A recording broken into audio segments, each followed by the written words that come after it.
Hello guys, good morning सबैजनालाई। I wish कि सबैजनाले भिडियो हेर्दै हुनुहुन्छ होला।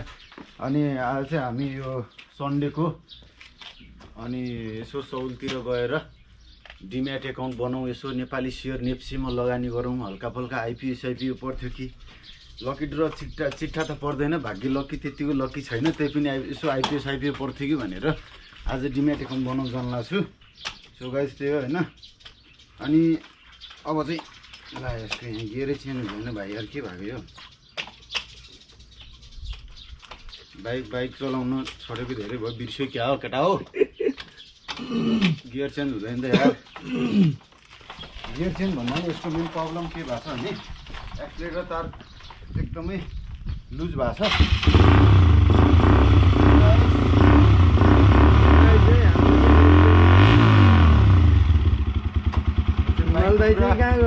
सिटको हालत यस्तो भइसकेको छ, गर्मीमा राखिन्छ यहाँ बाहिर, त्यही भएर सिट पुरा यस्तो भइसकेको छ पुरै।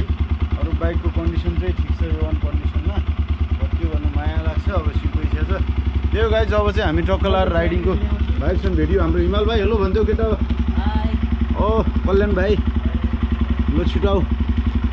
दुईजना हिरो भएर गएको छन् यार। अब यहाँ कुन चाहिँ केटी बाटोमा पुग्लु ढल्ने हो त्यहाँ हेर, सजिनु कति धेरै सजिएको हो। ओके छ त गाइज, यहाँ रहेछ। अन्त टक्क जानु पनि हुन्छ। ल यसको यार क्लोज तार पनि लास्ट भइसकेको छ यार। यस्तो हुन्छ क्या क्लोज तार, मतलबै छैन यसको कसरी बनाउने गाइज होइन। यति कसैलाई आइडिया छ भने भन्नु पऱ्यो। यसको यहाँ के घुमाउनेसम्म बटन छ यार, यो पनि थाहा भएन मलाई होइन। फर्स्टमा यो चाहिँ गियर मैले क्लोज लगेर होइन, यदि वान गियरमा दाब्दा बित्तिकै बाइक अगाडि क्लोज लग्यो भने बाइक अगाडि बढ्छ भने यो चाहिँ मेन प्रब्लम भइरहेको छ। यसको तार कसरी छुट्याउनु पर्ने त्यो पनि थाहा छैन एक्चुअली मलाई, म मेकानिक त होइन। त्यही पनि यहाँ चाहिँ यसको हल्का उता भित्रतिर यसले पछाडि तान्दैन जस्तो लागिरहेको मलाई।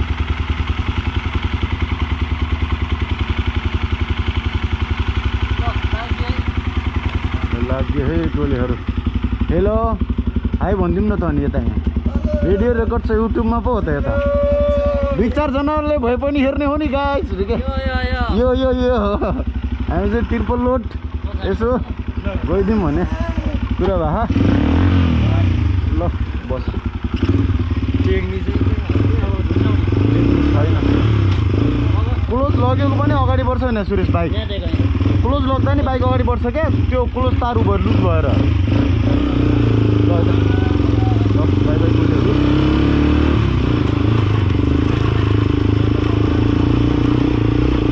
यो चाहिँ हाम्रो बस्ती हो, यतापट्टि यो पनि हाम्रै खिच्छु छ हो। यहाँ चाहिँ हामीले रोका के हो, यो हामीले रोका मतलब हाम्रो नयाँ घर। यो बन्दै गरेको घर चाहिँ मेरो ससुरालीको दाइजोमा दिन लाग्यो केटा यो घर हामीलाई होइन त। अनि त्यो चाहिँ अगाडिको चाहिँ मेरो यो क्याफे सम्झिक यो खाने ठाउँ हो। आंशिक बुफे भने आएको यो बुफे होइन र, बुफे होइन र, यो बुफे खोल्दैछ गाइज। यहाँ बसेर आउनु नि तले खाने राति 11 बजीसम्म जति बसेर खायो भने भयो। यहाँ त्यो ठाउँमा खानालाई चाहिँ निश्चित पैसा लगाएको हुन्छ। त्यो पैसा चाहिँ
कसलाई खुवाउँछ कि नै तिनजनामा त्यस्तो गर्थ्यो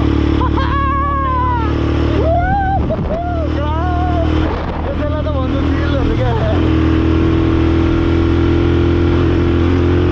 आज चाहिँ सर्टकट बाटोबाट आएको टोलीहरू हो अब ओल्लु पुग्नुलाई हामीलाई अलमोस्ट 5 मिनट जति लाग्छ होला मेरो विचारमा ए अलिक माथि पुग्दाखेरि बिस्तारै बिस्तारै हो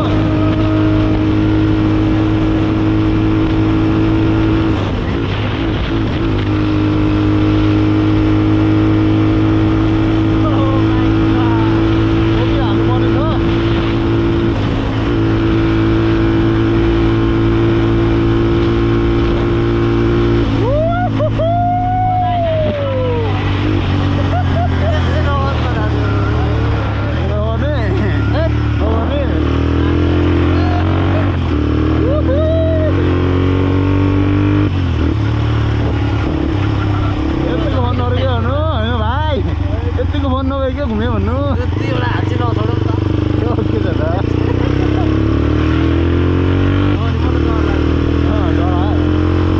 अब चाहिँ हल्का कम गर्नुपर्छ यतिकै मेरो बाइकले साउन्ड ओभर दिन्छ डिस्टर्ब नहोस् भन्ने चाहना हो डर लाग्यो माइल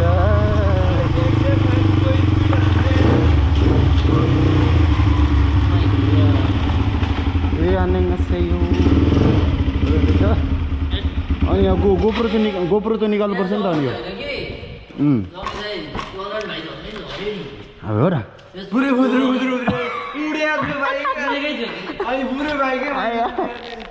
मैले एकचोटि एक्लै आएर उडाएको छ क्या त्यहाँनिर त्यो पारीको बिचको पुलै नछोको भने ओल्लोपट्टि आएको क्या अनि त्यहाँबाट पछि चाहिँ मलाई फिल भयो कि म चाहिँ कन्ट्रोल गर्न सक्ने रहेछु है भनेर त्यस्तो म कन्ट्रोल गर्न नसक्ने भएपछि त सिधै खोलामा जान्थेँ होइन तर म चाहिँ कन्ट्रोल गर्न सक्छु गाई चाहिँ आँखामा आँसु आइरहेको छ यो चाहिँ बाइक चलाउँदा मेरो प्रब्लम हुन्छ के भयो आँखा कमजोर भयो कि के भयो अब चाहिँ गोप्रो बिस्तार निकाल्नुपर्छ उसको ऊ पनि रोइरहेको बिचारा चस्मा लागेर सपना बहिनीले छोडेर जाँदैन नरु भाइ ऊ त्यहाँ नमस्कार सबभन्दा रुने उयो सबभन्दा रुने उयो लकेटा अहिलेलाई चाहिँ होइन चिल जाएर टक्क लगाएर अब बिस्तारै ट्रेन चढेको यहाँ आउँ भिडियोहरू आउँछ still on the line guys stay on tune है सबैजनाले यसो लाइक सेयर सब्सक्राइब गरिदिउँ विवेक